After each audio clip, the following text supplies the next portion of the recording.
Alors nous sommes arrivés d'Av Kuf Tet Zayin de Bava Kama Kuf Tet Zayin pour le Shabbat. Le Shabbat on sera donc 21 Elul Arahamim. Alors nous sommes arrivés Kuf Tet Vav Amud Bet. Il nous restait hier les 16 dernières lignes Kuf Tet Vav Amud Bet. Mais la Benehemia Mitad Minna, on a posé une question. Alors hier on avait répondu à propos d'un Lévi qui avait 10 cruches de Tevel, c'est-à-dire on lui a donné donc Maaser. Mais comme c'était tamé, alors on a dit, lorsqu'il a vu qu'une cruche, quand une cruche, elle va se casser ou elle est découverte, après ça est découverte, il dit voilà, ça c'est trauma pour le Kohen. On a dit on a le droit de faire ça. Alors le a dit comment on fait Rabbi Nehemia, selon Rabbi Nehemia, parce qu'on avait dit à propos de la cruche dévoilée découverte, qu'on peut séparer le poison du serpent donc par le liquide, on a dit hier, c'est Rabbi Nehemia qui a dit ça. Maintenant on a posé une question. Comment tu dis que Rabbi Nehemia lui-même il dit qu'on a le droit de prélever du tamé sur du tamé? C'est-à-dire quelque chose d'impur, on peut prélever encore la trouma dessus. Béatania, voilà une breta qui dit on peut prélever la trouma, donc un Lévi qui a du maaser, il peut prélever tamé sur du tamé. Ou encore, ou encore tahor sur tahor. Ou encore, s'il a une tamé, il peut faire donc du tahor. Mais aval, l'homme est tamé à la tahor. C'est-à-dire, si tu as de la récolte tahor, tu ne peux pas prélever ma trouma tamé. Et Rabbi Nehemia Omer, Avena tamé ala tamé lo etiru litrom, et la béchet de maï. Donc tu vois bien que Rabbi Nehemia dit que même tamé sur tamé, on n'a pas le droit de prélever. Sauf si c'est d'maï. D'maï, ça veut dire si on a acheté la récolte chez l'ignorant, là on tolère. Alors comment ici tu dis Rabbi Nehemia dit on peut prélever tamé sur tamé? Alors moi je réponds, la dit, Achanami béchet de maï. Ici on parle qu'il s'agit de d'maï. C'est-à-dire on a acheté chez l'ignorant. Après, à Marmor, on a dit hier à propos justement de ces cruches de 10 cruches tamées que les Lévites avaient, il a le droit de prélever une et dire c'est pour le Kohen quand elle va se casser ou elle va les découvertes. Mais on a dit, on a dit que mais si c'était des cruches d'huile, donc de l'huile tamée, normalement l'huile qui est trauma tamée, le Kohen il ne peut pas le manger, mais il peut l'utiliser pour donc brûler, faire le feu donc, en tant que combustible. On a dit dans ces cas-là, il ne peut pas le faire parce que le Kohen y perd, évidemment. Si tu dis, au lieu que le Kohen il puisse consommer de l'huile, tu donnes de l'huile qui va être pratiquement, donc il ne servira pas grand-chose. C'est de quoi il perd? Il ne va pas avoir. Non, tu vas le donner, trauma, de toute façon. Oui. Mais il va l'utiliser pour brûler. C'est une perte pour lui. Au lieu de prendre de l'huile d'olive pour manger, tu vas donner de l'huile d'olive pour brûler. Alors le m'a dit, Maïsena Shemen, pourquoi tu as dit que pour l'huile on ne peut pas faire affaire? De là où il est hadlib. D'accord? Parce que on peut allumer avec. En fait, nous on a dit comme ça. On a dit quand un Lévi il a 10 cruches de maaser, il doit prélever une pour la donner au Kohen Trouma. C'est 10%. Alors quand le Lévi voit que c'est une cruche, elle va se casser, il dit celle-là on peut la donner, c'est pour le Trouma du Kohen. On a dit pour le vin on peut faire ça, mais pour lui on ne peut pas faire ça. Alors on a dit pourquoi pour lui il ne fait pas ça? Parce que comme elle se casse, donc le Kohen il va perdre. Et pourquoi il va perdre? Parce que là où il est à dire, le Kohen il aurait pu, si tu lui donnes ça, d'accord, si tu lui donnes cette cruche même de l'huile tamée, il peut brûler avec, faire des veilleuses avec, pendant la lumière, avant il n'y avait pas de lumière. Donc, tu dis, lui il ne peut pas faire ça, parce que c'est une perte pour le Kohen. Alors il dit, il y a une amie là où il est zélouf. Pourquoi pour le vin tu as accepté? S'il avait 10 cruches de vin impur, il y en a une qui se casse, le Lévi peut dire, voilà, ça c'est pour la trauma du Kohen. Il dit, mais le vin aussi, le Kohen, si tu lui donnes, il peut l'utiliser pour asperger. Alors, il me dit, à l'époque, on faisait un petit peu en tant que désodorisant, le vin. Si tu me dis, non, l'asperger, c'est rien, c'est pas grand-chose, il m'a dit, non, c'est pas vrai. Pourquoi? Shmuel, il a dit au nom de Rabbi Hiya, Shotin melog besela. Quand on achète du vin à boire, tu peux le trouver même à un log, pas cher.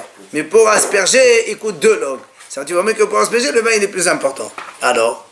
Parce qu'il est tort. Mais ça, non, mais aussi au contraire, alors tu le bois. Parce qu'il est raffiné. Mais non. La question elle est, comment ça se fait qu'ici, que pour le vin, tu permets de dire que la cruche qui est cassée, je la donne trop au Kohen. Ça veut dire qu'elle est inutile. Pourquoi elle est inutile? Le Kohen peut utiliser le vin en tant que désodorisant. Comme l'huile pour allumer les veilleuses. Alors il lui répond Behadash. Pourquoi il est plus cher alors si on se sert pour des. Parce qu'apparemment à l'époque c'était comme ça. Peut-être qu'il est raffiné comme. Ça je sais pas. L'Agma dit quoi qu'il en soit, réponse Behadash. C'est-à-dire Hadash, c'est-à-dire que le vin il est tout neuf encore et donc il ne peut pas faire du désodorisant avec, ça sert à rien. Alors l'Agma dit Bah là il y a chez nous. Mais très bien, tu lui donnes maintenant, il peut le laisser chez lui 6 mois, 1 an, et après il peut l'utiliser en tant que désodorisant. Il m'a dit non, si tu laisses comme ça, il risque de boire. Puisque du tamé, 20 tamés, elles sont de boire. Alors il risque de boire, c'est un piège. Alors il m'a dit, alors dans le cas de l'huile aussi, c'est pareil. Si tu lui donnes de l'huile impure pour brûler, il pourrait venir à boire l'huile d'olive. Il a une cruche d'huile d'olive. Il m'a dit non, des manars berlé maous. Il dit parce que lui, il peut la mettre dans un récipient sale. Alors que le vin, il ne peut pas le mettre dans un truc sale. Alors il dit justement, il y a un ami manar berlé maous. Il dit comment? Alors le vin aussi, il peut le mettre dans un ustensile sale. Il dit non. Il dit comment? Toi tu dis que le vin, il va l'utiliser pour quoi faire? En tant que désodorisant. Tu veux qu'il le mette dans un ustensile pourri? C'est pas possible, sinon il ne peut plus être utilisé en tant que désodorisant. Cette histoire de laisser un piège à la maison, c'est une mahlouk de Tanaïm. Est-ce qu'on peut ou on ne peut pas? Tanaïm. Des Tanaïm, le Gouan rappelle une braïta. Havit shel yain shel troma shenetmet. On a une cruche de vin de Troma, donc un Kohen, et elle devient tamée, elle est impure. Bet Shammai omrim, tishafer, hakol. Bet Shammai dit, il faut tout jeter. Pourquoi si tu laisses, le Kohen il risque de... Parce que tu me dis, voilà, laisse ça pour faire des odorisants. Et non, on a peur que le Kohen va être piégé, il va boire. Donc Bet Shammai dit comme ça. Ou Betel l'omrim, t'as assez zélouf. Betel disent non, même si elle est devenue tamée, ce vin-là, il peut l'utiliser en tant que donc, aspersion. Donc Betel ne craignent pas. Aspersion? Oui. Ah, asperger le vin, oui. Bah oui, parce qu'on ne mange pas. Amar Rabbi Ishmael ben Rabbi Yossé, ani achriya. Rabbi Ishmael dit, tu sais quoi, moi je fais la paix entre Rabbi Shammai et Betel. Be'abayet, c'est zelouf. Ou basadet, c'est faire hakol. Il n'y a pas de mahlok entre Rabbi Shammai et Betel. Mais quand la cruche elle est à la maison, donc on peut l'utiliser en tant qu'aspersion. Mais quand elle est dans la maison, désodorisant de la maison. Mais quand elle est dans le champ et qu'elle est tamée, là, c'est sûr, tu vas l'acheter, parce que sinon, tu vas avoir un piège. Et il y a une autre version qui dit, Biachan, t'es assez zélouf, ou Bihadash, t'es chafer. T'es chafer à quoi? Il y a une autre version, elle dit, non, quand le vin il est vieux, tu peux l'utiliser en tant que désodorisant. Mais si le vin il est tout neuf, on ne peut pas l'utiliser en tant que désodorisant, comme on ne peut pas le boire, alors il faut tout jeter, ça sert à rien. Rabbi Ishmael, tu sais, toi tu as dit, je vais faire la paix entre Bet Shammai et Betel. En fait, ta version des faits n'est pas, c'est pas un compromis entre Bet Shammai et Betel. Pourquoi? Parce que Bet Shammai et Betel n'ont jamais parlé ni de champ ni de maison. Eux, il a dit on jette tout, l'autre il dit on garde ça. Toi, tu dis maintenant, en fait, c'est un avis que tu rajoutes de toi-même, mais c'est pas du tout une conciliation entre Bet Shammai et Betel. C'est un compromis. Non, parce qu'ils n'ont jamais parlé de champ ni de maison. Peut-être qu'ils sont d'accord dans le champ et la maison, c'est toujours pareil. Alors maintenant, revenons. Rappelez-vous, on était dans la mission, on a dit comme ça. Si un homme il avait une cruche de vin, ça c'est rien à voir avec ton vin. Le monsieur il voyageait. Un il avait une cruche de vin, l'autre il avait une cruche avec du miel. À l'époque, le miel il coûtait beaucoup plus cher que le vin. Le monsieur de la cruche de vin, sa cruche elle se casse. Alors l'autre il dit, écoute, tu veux? Le miel, non? Le miel se casse. Ouais. L'autre celui du vin il dit, écoute, je sais quoi, je vais jeter mon vin, je récupère ton miel, mais tu me payes mon vin. Nous on a dit, s'il lui dit comme ça, oui, il lui paye. Bien. Elle m'a dit, pourquoi il lui paye? L'autre, le propriétaire du miel, il peut dire, je me moque de toi quand je t'ai dit ça. Pourquoi? Mais la dernière, voilà une brata qui dit, un homme, il était prisonnier, il fuit la prison. Alors en fuyant, il veut traverser un grand fleuve. Il y avait un bateau. Il lui dit, prends un dinar. Il lui dit, ça coûte 2 euros. Il lui dit, prends 100 euros, fais-moi passer vite fait. Il a fait passer, et à la fin, il ne donne que 2 euros, pas 100 euros. Le prix. Pourquoi? Donc l'autre, il peut lui dire, moi, je me moque de toi, moi je t'ai dit 100, mais en fait, c'est pas vrai. Alors là aussi, quand l'autre, il lui dit, le propriétaire du miel, sauve là et je te paye toute ta cruche. En vérité, il peut dire, moi je m'amuse, c'est pas vrai. Je te donne juste ton salaire de la cruche et l'effort que tu as fait. Quelqu'un qui sort de prison, celui qui sort de prison, c'est pas pareil qu'un homme normal. Pourquoi? Comment? Lui, c'est un voleur, tu vois. Alors, Non, ça c'est autre chose. Ou c'est un tueur. Non, ça, on laisse tomber le voleur ce qu'il a fait. Il a fui la prison, il a promis au monsieur tant, il lui donne moins. Il est malhonnête, celui-là. C'est pas malhonnête. Là, on peut le dire. On a dit, on a le droit de faire ça. Alors, on m'a dit, ah la dame, ça c'est pas les mêmes choses. Mais elle a les sefa. En fait, ça ressemble à la sefa de la prêtre là-bas. Comment?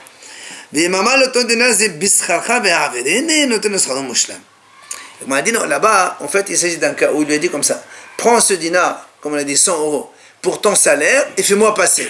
Là, il est obligé de tout lui donner. On a dit, quelle différence? Quelle différence? Il m'a dit, en fait, là-bas, il s'agit d'un monsieur. Il avait un bateau. Il pouvait aller à la pêche, pêcher du poisson, et gagner beaucoup d'argent.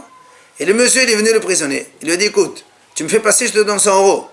L'autre lui dit, je veux bien, mais le temps que je te fasse aller revenir, moi je vais perdre mon temps, je ne vais pas pêcher, tu me payes le prix. Et là, c'est pour ça que là-bas, il paye 100 euros quand il dit, pour ton salaire, je te donne 100 euros. Là, il est obligé de payer. Donc par rapport à notre miel. Par rapport à notre miel, il est obligé de payer. C'est la conclusion. Maintenant, alors deuxième cas de la Mishnah, on a dit, moi j'ai un âne, mon ami il a un âne, le fleuve il a inondé les deux, mon âne il coûte 100, le sien 1000, le sien il coûte 2000, ils sont noyés, en train de se noyer tous les deux, moi je laisse tomber le mien, je lui dis, écoute, je te sauve ton âne, qui coûte 2000, mais tu me payes le mien qui va mourir. Il lui dit oui, on a dit on fait la même chose, ça c'est d'accord. Alors, il m'a dit, comme hier, quelqu'un a posé la question, pourquoi tu amènes les deux cas? C'est la même chose. Ou c'est rare, pourquoi tu as besoin d'amener les deux cas? Le cas le vin et le miel, et après les deux ânes, un qui coupe de chocolat. Il m'a dit non. Si on t'apprend le cas que du miel seulement et le vin, hein, je te dis, parce que là-bas, il est en train de verser son vin avec les mains. D'accord? Il fait un acte. Vraiment, il verse le vin avec ses propres mains. D'accord? C'est pour ça que, quand tu lui as dit, je te donne l'argent, je te donne. Mais ici, il n'est pas en train de tuer son âne. Il laisse tomber son âne, il fait l'autre. Donc j'aurais pu dire, même s'il lui a dit, je te paye ton âne, il ne paye pas. Il lui donne juste sa récompense d'avoir sauvé son âne. Ça, il a gagné. Et non. Les deux gagnent quand tu fais ça. Mais non, l'autre, son âne, il est mort. D'accord, mais il a 1000 euros et l'autre il... Justement, la question, on aurait pu penser qu'il ne donne pas 1000 euros. Et on dit, mais je te donne 50 euros parce que tu as fait un effort. Maintenant, c'est facile, on nous enseigne le cas de l'âne seulement.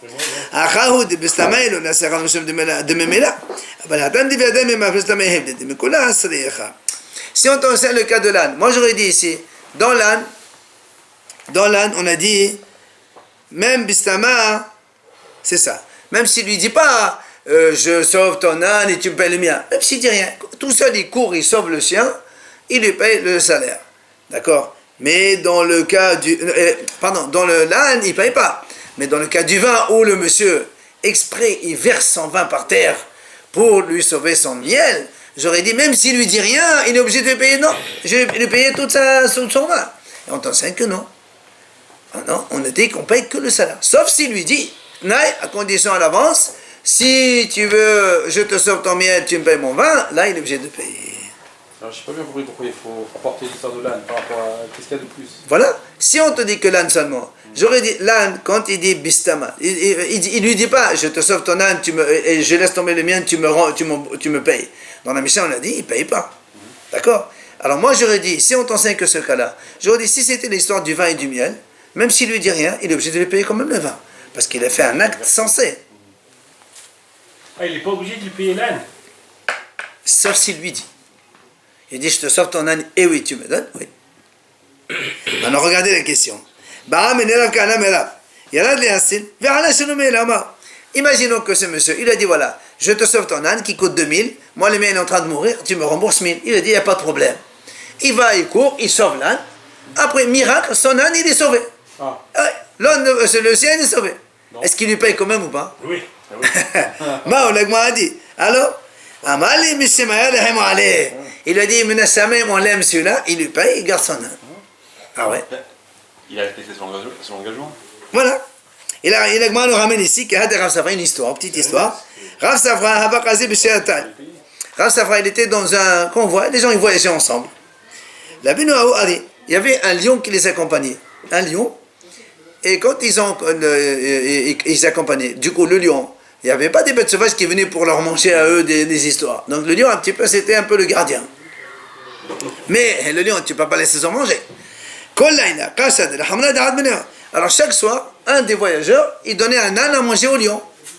Ah oui, il faut qu'il mange. C'est ça le salaire. Alors le moi raconte qu'il m'a venait de Rav Safra. Quand il est arrivé le tour de Rav Safra, il lui a donné son âne. Mais le lion, il n'a pas mangé. Il n'a pas mangé. Le lendemain matin, quand il Rav Safra, il est allé, il a pris le lion. Son âne, il a récupéré son âne.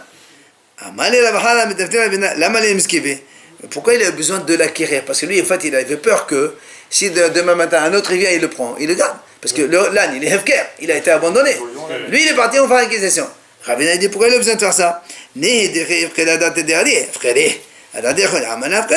Il dit, mais attends, il n'a même pas besoin de faire ça, de toute façon, c'est le sien. Parce que quand il a abandonné que pour l'âne, pas pour les autres. Lui, il a fait un abandon pour le lion, pas pour les autres. Donc, du coup, les autres, ils n'ont pas le droit de le prendre. Pour lui, ça y est, il va. Non, c'est pour l'âne. Que pour l'âne. Non, je désespère pour l'âne, oui. Pour le lion, encore une fois, je me trompe. Maintenant, l'âne, il était vivant ou il était mort? Hein? L'âne. Et non, il n'a pas mangé le lion. Mais alors, Il est vivant, heureusement. Rav Safra, il lui a dit, le Rav, il a dit, en fait, il a fait ça en plus. Mais c'est vrai qu'il n'avait pas besoin de faire ça, parce qu'on a dit, c'est le sien. Maintenant, le a dit, maintenant, question. Il est parti pour sauver l'âne qui coûte 2000, il s'est battu, mais il n'a pas réussi. Il est mort. Il a été noyé. Ouais. Est-ce que l'autre, il lui paye quand même le sien? non. Ah. Il n'a pas sauvé. Il s'est battu, oui. Alors, il a répondu, mais ça, c'est là, et il a dit non. Il ne donne que le salaire de l'effort. Il le paye quand même. Ah, voilà. Les efforts, il a fait un effort. Mais pas une bonne son âne. Alors, là, moi, Il lui donne 50 salaire, là, 50 €, 200. Enfin, je sais pas, ce que ça coûte. Maintenant, là, moi, l'objet était TV. À ce fait, après, il m'a dit, voilà, nous portons, on a vu. Regardez, si j'embauche un ouvrier, d'amener des choses pour un malade. Là-bas, c'était les croûtes, les choux et des choses. Vers il est parti. Quand il est venu, il est venu, l'autre, le malade, soit il est mort, soit il a guéri, il n'a pas besoin de ça. Donc lui, il est parti, il a fait la course. Là, tu payes entièrement. Alors pourquoi celui-là, tu ne le payes pas? Puisque celui-là, quand tu as dit, je te sauve ton âne, à condition, tu me payes 1000 € le prix de mon âne. Maintenant, tu me dis non, il ne donne que 50 €. Voilà, j'ai fait ce que je devais faire. Voilà, ici aussi, il a fait, mais on n'a pas utilisé. Alors, la m'a dit non, c'est pas pareil. Moi, dit, c'est pas pareil. Là-bas, le shaliach, il a fait la mission. Ici, dans l'âne, il n'a pas fait sa mission. Puisqu'il n'a pas sauvé l'âne, donc la mission n'est pas faite. Donc, c'est pour ça qu'il ne donne que l'effort seulement. Tanu Rabban, Hachamim enseignent. Quoi, un cas? Il y avait un convoi de gens, ils voyageaient dans le désert. Il est venu un brigand pour les pirater, quoi. Alors, s'il leur demande une rançon, comment on fait? Mais on a dit, on compte en fonction de l'argent de chacun, pas en fonction du nombre de personnes. Pas, par exemple, s'il demande, je sais pas moi, 10 000, on va voir ceux qui ont l'argent et on fait payer ceux qui ont l'argent. On ne peut pas payer en fonction, comme toi, tu as 10 personnes, tu payes 10. Non. Celui qui a l'argent, il paye, celui qui n'a pas, il n'a pas. C'est une seule à 10 000. En proportion? Hein? En proportion. En proportion, évidemment. Les filles, maman. Oui, si quelqu'un il a 10 000, l'autre il a 5 000, l'autre il a 3 000, en proportion, d'accord. Mais pas selon le nombre d'âmes.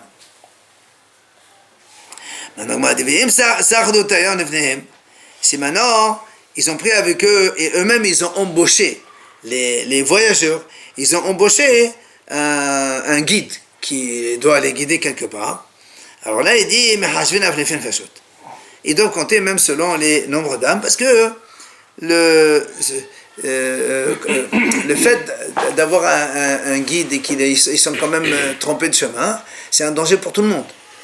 Donc il faut que tout le monde puisse participer pour être sauvé. Mais quand même, il dit, il n'a pas le droit de changer par rapport à l'habitude des âniers.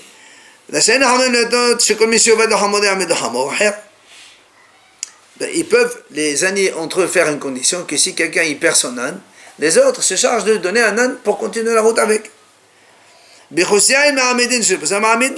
Si maintenant quelqu'un, s'il a été négligent, alors on ne lui donne pas. mais ça n'a pas été négligent, alors on lui donne un âne pour qu'il continue la route avec les autres. Si maintenant un des voyageurs, il leur a dit, écoutez, moi je ne veux pas un âne, donnez-moi l'argent et c'est moi qui surveille, parce qu'ils font un tour de garde tous les soirs, d'accord? Il dit, non, on n'écoute pas. Il m'a dit, c'est évident, on n'écoute pas. Il m'a dit, non, là c'est peut-être que lui, on parle ici dans le cas où il a un autre âne. C'est pour ça qu'il a dit, moi je n'ai pas besoin que vous me payiez un âne, donnez-moi l'argent de la garde. Il dit, non, même ça. Tu vois, il peut dire, voilà, il a son âne, donc il peut garder les gens. Il dit, non, quand il a 2 ânes, c'est mieux que d'avoir un âne, parce qu'il garde mieux avec 2 ânes qu'avec un seul âne. Pardon, non. Rachid dit, c'est ça. Quand il a 2 ânes, il va faire plus attention à garder mieux que s'il avait un seul âne. Évidemment, c'est bien aussi. Tano Rabbanel Haramim, c'est un autre cas. Sfina Sheat Amenet Bayam, donc il y avait un bateau dans la mer. Amadale Anarshon Letoma, il y a donc une bourrasque. Et Ve'ekelu Bemassa. Qu'est-ce qu'on fait? On commence à alléger le bateau. Chacun, il enlève des charges. Mais Hashibin et Femason, là aussi, il dit, on compte en fonction du poids, mais pas en fonction de la valeur monétaire du poids. Si quelqu'un il a du tissu ou du bois ou de l'or, je ne sais pas ce qu'il a, ils font tous, chacun, en fonction du poids, quoi. Voilà. Pas de la valeur. Pas de la valeur. Mais le Issanom et la Rasapanim, il ne doit pas changer par rapport à l'habitude des marins. Et là aussi, et donc les marins ils peuvent faire une condition que si quelqu'un il perd un bateau, on lui donne un autre. Là aussi, s'il a été négligent, on ne lui donne pas, mais sinon on lui donne. Mais s'il a été dans un endroit où les bateaux ne font pas d'habitude, là on ne lui donne pas. On dit là aussi, c'est évident, s'il a fait une négligence, c'est pareil. Un bateau. Pour qu'il continue. On ne le remplace pas parce qu'il a fait des bêtises. Tu fais... Entre eux, les voyageurs, ils voyagent ensemble avant. Ils font un truc ensemble. Elle m'a dit là, tu sais pourquoi on doit te la prendre quand même? Parce que de Nissan, il dit au mois de Nissan, comme il y a la fonte de la neige, donc les fleuves ils sont remplis. Alors quand ils voyagent, ils ne vont pas au milieu de la mer, ils vont plutôt vers le bord. Iceberg, sinon. Pas trop, voilà, pas trop loin. Et à Tishri, eux, par contre, ils vont beaucoup plus loin au milieu. Or, celui-là, comme Tishri, celui-là, il s'est éloigné trop. Et comme il s'est éloigné trop, donc on aurait pu dire, c'est de sa faute. On te dit non, hein? Non, ça veut dire, c'est-à-dire on aurait pu penser que ce monsieur-là, étant donné qu'il il a pris son chemin habituel de Tishri, même s'il est parti à Nissan, alors on doit quand même lui donner un bateau de urgence, par Mashmanan que non, c'est pas comme ça qu'on fait. C'est-à-dire qu'il a pris le risque, on ne le rembourse pas. Non. Quand il a changé, voilà, c'est ça, on ne rembourse pas parce qu'il a changé par rapport à tout le monde. Oui, voilà. Normalement, on doit aller de ce côté-là, toi tu étais là-bas. Tano Rabbanan Hachim, on sait autre chose. Donc cette fois-ci, c'est des années qui sont donc des voyageurs dans le désert. Et Ahmad Gaya Sutrafa, il est venu un brigand pour les pirater. Et Ahmad Had Mehen Vestil. Et un parmi les voyageurs, il s'est battu avec lui, il a sauvé tout. Il a tué Alors, le brigand. je ne sais pas ce qu'il a fait, mais en tout cas, il a sauvé les biens. Et tout ce qu'il a sauvé, après, il redistribue à leurs propriétaires chacun. Ouais. Il redonne à chacun ce qui lui appartient. Voilà. Maintenant, ici, il leur dit, moi, je veux sauver que pour moi. Partout. Il prend tout. Alors, il m'a dit, attends. Il prend que sa part. Non, tout ce qu'il a pris, c'est pour lui, même le bien des autres. Attends, c'est pas ça qu'il m'a dit. Hechidami, comment c'est? Et il dit, si vraiment il peut sauver, c'est phénoménal ça. Pourquoi tu dis qu'il dit, je veux prendre pour moi, je prends pour moi? Même si tu dis, je prends pour moi, tu donnes à tout le monde, puisque tu peux sauver, pourquoi tu ne le ferais pas? Mais s'il ne peut pas, il l'a fait quand même. À ce moment de la récha, pourquoi tu dis à tout le monde? Il s'est mis en danger. Justement. Alors pourquoi dans la récha, tu dis à tout le monde? On doit le prendre. Justement, on veut savoir dans quel cas on se situe. Il dit en fait, ici on parle de gens associés. Associés. Et alors? Alors ici, et on dit que les shutafim, des fois, ils prennent les dispositions de partager, même sans l'avis de l'autre. C'est-à-dire, on est shutafim associé dans un truc. Moi, aujourd'hui, j'ai dit, voilà, je veux me séparer de toi. Même si tu n'es pas là, je prends ma part. C'est pour ça qu'il dit comme ça. Amad, padik. S'il a dit, je veux plus, dans ces cas-là, ça veut dire c'est comme si il s'est séparé de son ami, donc il prendrait pour tout seul. Le Amar, la padik. S'il n'a pas dit, alors dans ces cas-là, c'est distribué à tout le monde. Rava Amar, Rava, il donne notre avis, une autre réponse. Il dit, on parle ici des ouvriers. Comme il a dit Rav, qu'est-ce qu'il a dit Rav?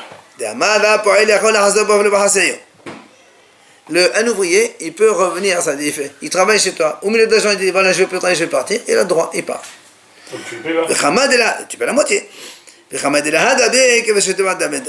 Tant qu'il n'est pas revenu, il est sous la propriété, donc de celui qui l'a embauché. Il dit qu'attends, mais s'il est revenu, il y a une autre raison pourquoi il a le droit de partir. Chachamim disent Hachem il a dit comme ça, les Bnei Israël sont des avadim à moi. Mais ils ne sont pas des avadim à d'autres avadim.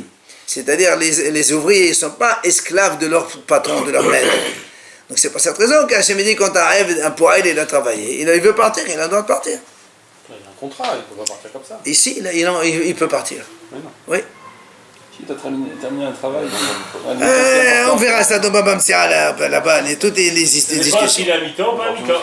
Non, il n'est pas à mi-temps. S'il est à mi-temps, il a dit que la question ne se pose pas. Il dit en fait, ici on peut parler de quelqu'un qui peut sauver de justesse. C'est pas oui ou non. C'est pour ça quand il dit, alors là c'est pour lui. Mais quand il dit rien, alors c'est pour tout l'ensemble. C'est un petit peu la même chose. Maintenant, une nouvelle Mishnah. Hagozel Sadeh Mehavero. Quelqu'un, il a volé un champ, un terrain à son prochain. Il s'est installé. Le problème c'est quoi? Alors Masekin, ils sont volés des voleurs, ils l'ont dégagé de là-bas. Ils l'ont volé donc de lui. Alors qu'est-ce qu'ils font maintenant?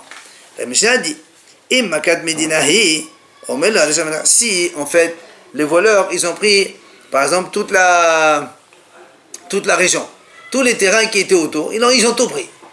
Alors là, le voleur numéro 1, il peut le dire au propriétaire, j'ai pas rien, voilà ton truc, va, débrouille-toi. Parce que c'est pas, on ne lui a pas volé à lui, on a volé à tout le monde. C'est comme si on a volé à lui aussi. pourquoi il va directement chez le propriétaire? Non, c'est ici un propriétaire. Il y a un premier voleur qui a volé. Il y a un deuxième voleur, il a envoyé, il a tout pris. Alors non, et d'abord il a volé le terrain de celui-là. Alors nous on dit comme ça, si c'est Makat Medina, ça veut dire que les brigands ils ont tout pris. Alors le voleur numéro 1, il dit au monsieur, Shalom Aleichem, au revoir, débrouille-toi avec lui. Ben non, mais mais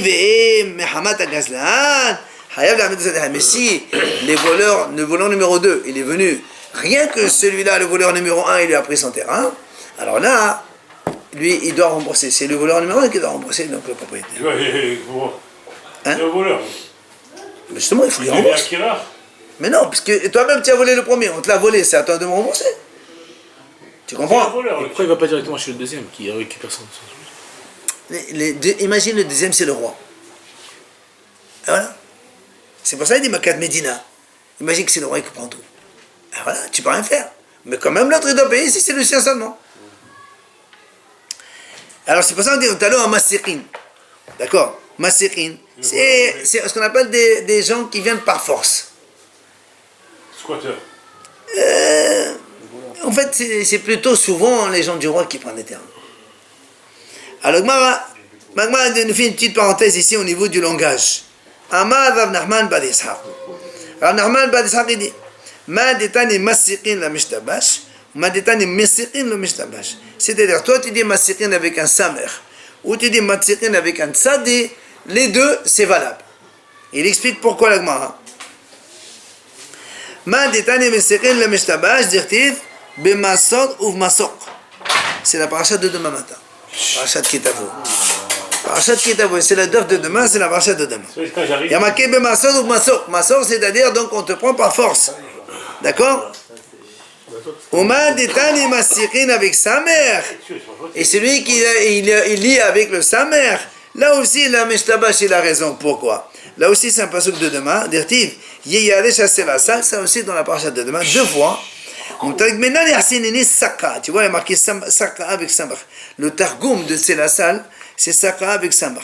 Donc tu vois bien que dans les deux cas, que ce soit avec un tzaddik ou que ce soit avec un Samar, dans les deux cas, c'est valable. C'est la même chose. Voilà. Et là, il dit en fait, parce que le la salle, en fait, ce sont des sauterelles. C'est une type. Les sauterelles, qu'est-ce qu'ils font? Ils ravagent tous les terrains. Quand il y a une culture. Ma soeur, c'est pas un hélicoptère. Non, c'est avec un Samar. C'est quoi le passoker? Moi, je suis con, on dit bisous, mais. Deux pasukim dans la Torah, dans la Torah. Alors, l'Agma dit. Alors, on a dit comme ça. Et Muhammad Agazal Hayab. Vous vous rappelez, on a dit que si maintenant les brigands. Si les brigands, ils sont venus rien que pour lui spécialement. Alors, lui, le voleur numéro 1, il doit rembourser la terre au propriétaire. Ok? Viens l'Agma dit. Hirchidami, l'Agma dit comment? Si tu me dis, l'Agma dit comme ça. Si tu me dis qu'en fait, ils ont volé son terrain à lui, ils n'ont pas pris les autres terres. C'est de ça qu'on parle, puisqu'on a dit qu'il n'y a rien que pour le voler. Oui, elle m'a dit, mais ça, on a déjà appris. Puisque dans la Récha, tu m'as dit, qu'est-ce que tu m'as dit dans la Récha? Si c'est le gouvernement qui a tout pris, alors le voleur numéro 1, il peut partir sans rien. Donc moi, j'ai déduit que s'ils n'ont pas tout pris, c'est le voleur numéro 1 qui va payer. Pourquoi la Mishnah me le dit?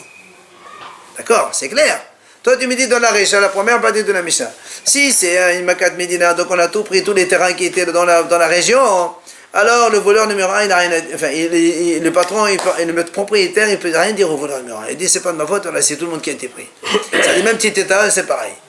Mais donc, l'Agma a dit, dans ces cas-là, moi je déduis que si c'est pas Makat Medina, donc c'est le voleur numéro 1 qui paye. Alors pourquoi la Mishnah me dit? D'accord. Et Makat Medina, il a là. D'accord. Alors pourquoi tu me dis? Alors il m'a dit non. La sriha, des ahwaye ahwaye.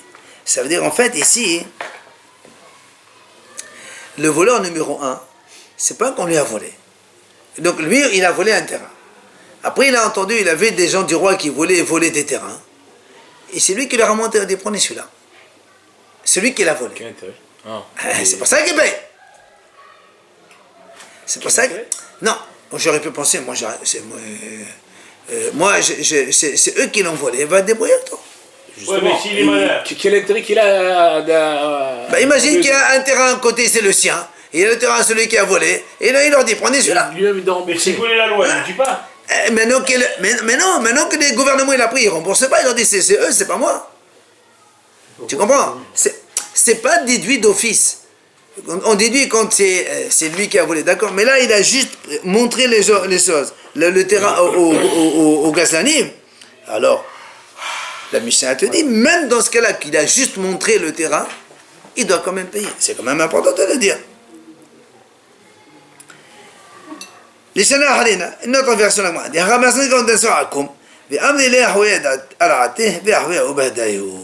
il dit, on parle d'un autre cas où c'est les goïms Akoum qui sont venus, ils ont pris le terrain, d'accord? Et les goïms ils sont venus dire montre-nous ton terrain où il est. Et lui au lieu de montrer son terrain, il a montré le terrain de l'autre, d'accord? Sans qu'il le vole. Alors là il est obligé de payer parce qu'il a montré, d'accord? Et l'Agma nous raconte une petite histoire, on s'arrête là. Aou Gavra, il y a un monsieur.